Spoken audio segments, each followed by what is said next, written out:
তোমরা শীতের রাতে স্বামী স্ত্রী যখন এক কম্বলের নিচে সময় কাটাও, ওই সময়গুলোর জন্য তোমার আমলনামায় সওয়াব দিয়ে ভরে দেয় কে? তো একজন নারী বরকতময় কিনা আমরা বুঝবো তার প্রথম সন্তান যদি কন্যা। তার মানে কন্যা আসলেই ঘরে বরকত আছে না নাই? আছে।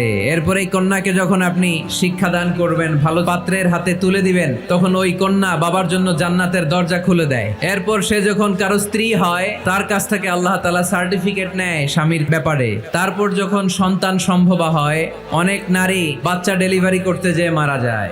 সন্তান ডেলিভারি করতে যেয়ে যে নারী মারা যায়, ওই নারীদেরকে কিয়ামতের দিন আল্লাহ শহীদদের কাতারে দাঁড় করায় দিবেন। আর যদি সহি সালামতে বাচ্চা ডেলিভারি করতে পারে, তাহলে ইসলাম বলে আল জান্নাতু তাহতা আকদামি উম্মাহাতিকুম। ও দুনিয়ার পুরুষেরা শোনো, তোমাদের পায়ের নিচে থাকে জুতা, জুতার নিচে থাকে বালু, আর এক একটা মায়ের পায়ের নিচে থাকে তার ছেলে মেয়েদের জান্নাত। পড়েন সুবহানাল্লাহ।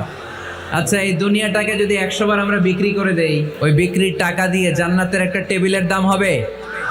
এই দুনিয়াকে 2000 বার বিক্রি করে দিলে যেই টাকা পাওয়া যাবে, ওই টাকা দিয়ে যদি জান্নাতের একটা চেয়ার কিনতে চাই, ওই চেয়ারের দাম হবে? তাহলে যে মায়ের 2টা পায়ের নিচে আল্লাহর 8টা জান্নাত পড়ে আছে, ওই 8টা জান্নাতের ওই পা 2টার দাম কত?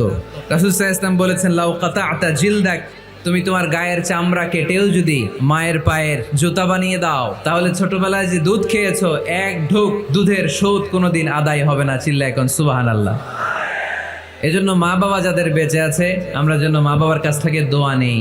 পীর সাহেবের কাছে যদি দোয়া নিতে যান, দোয়া কবুল হতেও পারে, নাও হতে পারে। গোটা বিশ্বের সব পীর সাহেব যদি 1 গ্লাস পানির মধ্যে দোয়া পরে ফু দেয়, আর আপনার আম্মা শুধু সুবহানাল্লাহ বলে যদি আরেক গ্লাস পানির মধ্যে ফু দেয়, আপনার মায়ের দোয়াটা মুহূর্তে আল্লাহর দরবারে কবুল হয়ে যাবে।